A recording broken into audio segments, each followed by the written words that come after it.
Well, hello there. Welcome to this Wisdom Wednesday episode. It's going to start in just a moment here. There we go, just waiting for that timer to do its little thing. And today, our subject matter is put on a happy face. And since this is the day after the final voting day in the 2020 election in the United States, and votes are still being counted as I speak, I suspected that maybe there's many of you who are going to be a little challenged by this concept of putting on a happy face right now. So what I want to do today is take the bull by the horns, so to speak, and attack or embrace this concept. But first, what I want you to do is to remember to live in harmony with the infinite wisdom that dreamed you into being. And that's because this is the basis and the foundation of absolutely everything that I do. Now, if you don't know me, my name is Carrie Fox.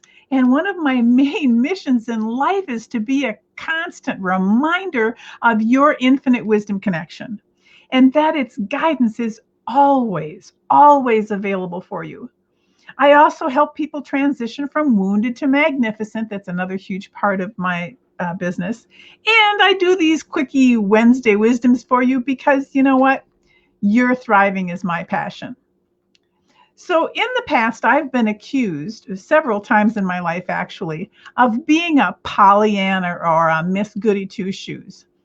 And those judgments commonly come from people who tend to misunderstand the concept of putting on a happy face. There really are many, many sides to this concept. So today is the day we're going to address them. Now, one side of that, one concept of this is the glass half full or the glass half empty question. Its intent is to try to differentiate between those who tend to look at things optimistically or pessimistically. But there's a much higher concept and way to look at this. Because you see, the concept of the glass being half full or half empty is a thought or a judgment from the density of the 3D human world. But remember, that is not our real reality. The reality is that the glass is refillable. Now, just in case you're unfamiliar with what I teach and what I do, I'm going to quickly go over here the concept of dual citizenship or our divine partnership. Now, this slide shows the image on the left is a 3D human being with a small part of her that understands that she has a soul or a spirit, and that's shown by the white circle in the image. But in reality, we are so much more powerful than that. And that's displayed in the image on the right.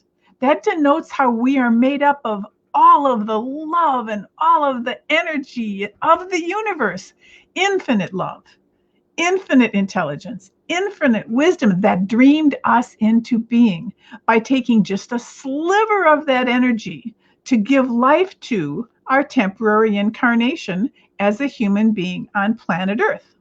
So back to our glass situation. And remember, it's only a very small part of your humanity that is 3D and human.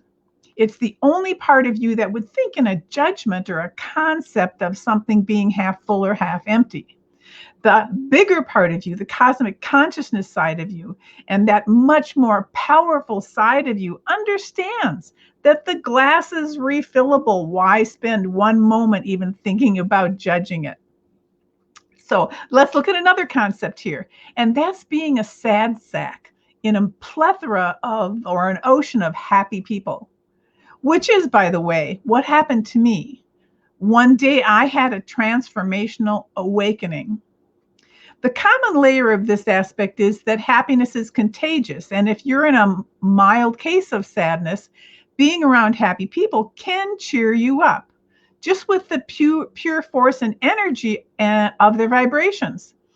But that's not always what happens. Like in my case, I was in a deep depression that had become a very, very, very bad habit. I cried every day for 2 years. I had withdrawn from the world and from my life, and I'd allowed my sadness to become my way of being in the world. And that fateful day I mentioned saved my life.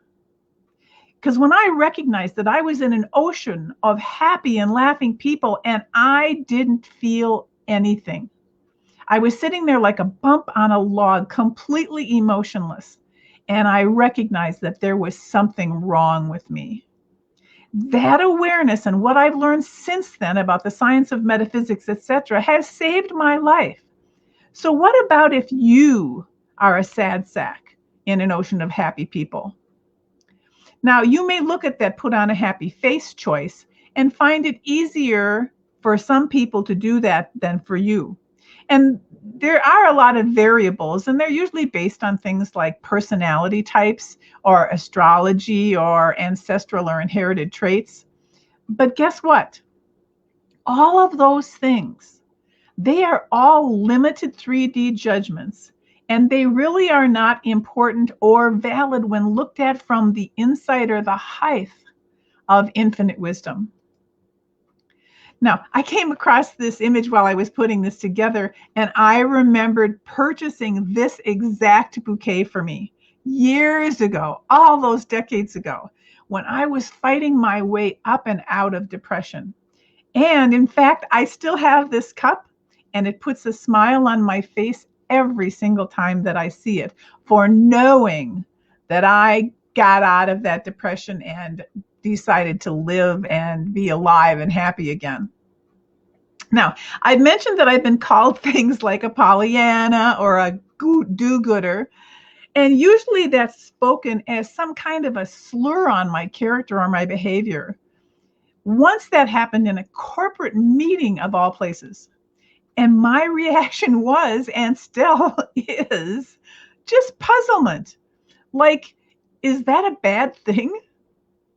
The most recent one I can remember from a few years ago was from a friend trying to put me down for always choosing to look at the brighter side of things. She said something about how important it is for people to acknowledge their suffering and not to pretend that everything is all right. And at that moment, I was just too shocked to respond. It was one of those moments, you know the kind, when you think of how you should have responded an hour later. Yeah, this was one of those moments. But what I have evidently failed to convey to her during our years of friendship is that I believe there is a danger in wallowing in your sorrows or self-pity for very long, because it can become a habit, a terrible, disabling excuse for becoming one of the walking wounded. Listen, we are all vibrational beings, and our vibrational emanations are an integral part of what happens in our lives. It just makes so much more sense to me to look at the brighter side, to deliberately decide to focus on what I can be grateful for, to emanate and feel and glow in those higher vibrations. And that not only makes me feel better at the moment, but it creates more of what I do want rather than creating more of what I don't want because of those lower, heavier vibrations. Basically, it can be as simple as close your eyes, open your mind, and listen to your heart. You can shift gears from fear and worry and guilt or sadness to love and peace, or to close your eyes and imagine the very best version of you possible. That's who you really are. So let go of that part of you that doesn't believe it. There is a power and a magnificence in coming home to yourself, your real, powerful self. And I beg of you, and I encourage you to not just survive. I did that for years. Instead, live each day with passion and purpose, and truly and remember and embrace that you are multidimensional creative energy in human form. So, what can you do to maintain that kind of connection?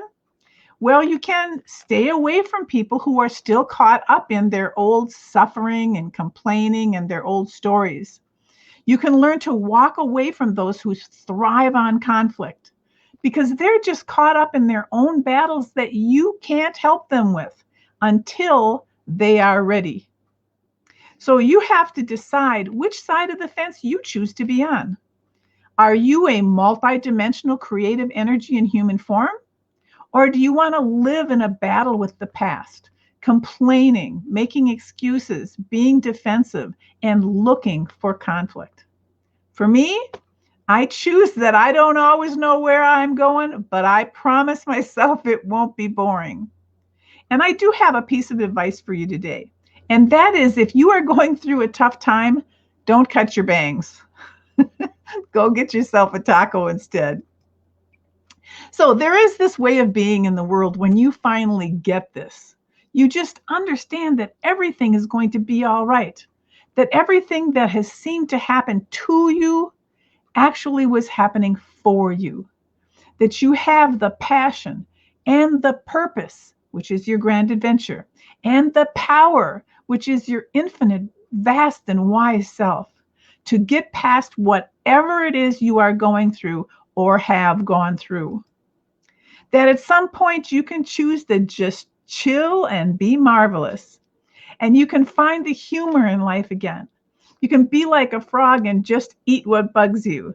That doesn't mean that you never have down times. It just means that you choose joy. And you do get sometimes sad. That just can happen to everybody. It's a part of being a 3D human being. And sometimes having someone to care and put their arm around you can give you a little leg up that you might be needing. Or you may just all of a sudden on your own find that place within you without any outside help. That joyful place that can put a smile on your face. And then your job is to allow yourself to laugh. Allow yourself to become the kind of person who can make other people laugh long enough to forget their problems. So listen, the day just might come when the risk to remain tight in a bud is more painful than the risk to let yourself blossom. And at the very center of your being, you have the answer, and you know who you are, and you can trust that. You have to trust that intimate knowledge, that divine intuition. And remember, sometimes just putting a smile on your face can change or lift your vibrational frequency, and you can feel better, feel happier. You can learn to shift yourself, to shift your attitude, and to shift your vibration. Another thing that works is to do something creative. Sing or dance or draw or do pottery or some kind of craft that you enjoy. Or maybe your thing is to get outside into the energy of nature where it is the strongest and most able to influence you. Weed your garden, touch the soil, hug a tree, get out of that building structure that separates you from the amazing energy of nature. And if you still need more help, join a laughter yoga group. Hell, just go into a YouTube video about laughter yoga, and just join in. Just do it. Take the action. Join the revolution of creating more joy, fun, and laughter in your life. It's up to you. You have that power. You have the ability to allow happiness because it is, after all, your natural and real state. Do you know it actually takes a lot of willpower and energy and intent to stay sad or angry or depressed? In fact, life is beautiful when you know what to ignore. I'm going to pause here to give you a second to get that little meme there. And to understand that life is just so much better when you're happy and when you're laughing. So yes, sometimes you may feel as if your life is falling apart, but maybe, just maybe, it might be falling together. Parts are falling into place. The old, worn out fears are crumbling so that your new and beautiful life can begin. So on this special day, I couldn't leave this without remembering Ruth Bader Ginsburg and some of the things she told us. Work for what you believe in. Pick your battles. Don't burn your bridges. Don't be afraid to take charge.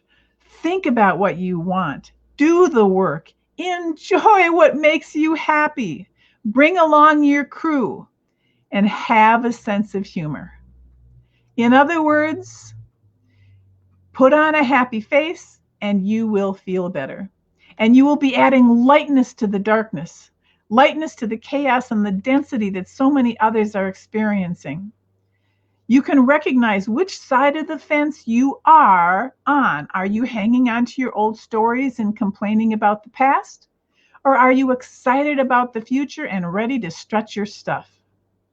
Are you living in ways that you're happy with and taking good care of you and your life and your relationships and your physical well-being and your spiritual well-being? Because you can choose to stay miserable, be in fear and conflict, or to live in fun and joy and happiness, and to live in harmony with the infinite wisdom that dreamed you into being. Now listen, if you'd like to stay in the loop of creating a more loving and happy life, please join us on Facebook. The Facebook group is called Falling in Love with Life Again. And it's a fairly new group, but let's face it, there are way too many of us that are walking around on this earth wounded. So we've created a tribe of women supporting each other in their reconnecting with their passion, with their purpose, and with their power, so that we can all live in harmony with the infinite wisdom that dreamed every single one of us into being. So our country's political temperature may be in chaos right now, but each and every one of us can help it, no matter what the outcome of this particular election, by living every single day in the highest vibration with hope and belief in the democracy known as the United States.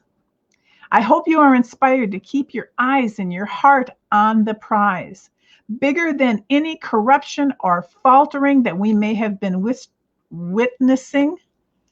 We can be a part of making that temporary.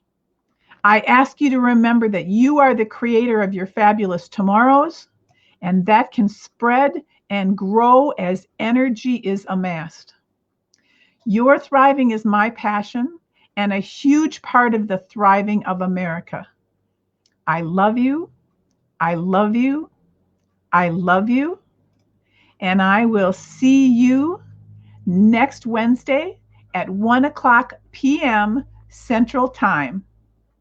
And until then, go create something marvelous, happy, and fun. See if we have any questions. I don't see anything. So that's it for me today. Bye for now.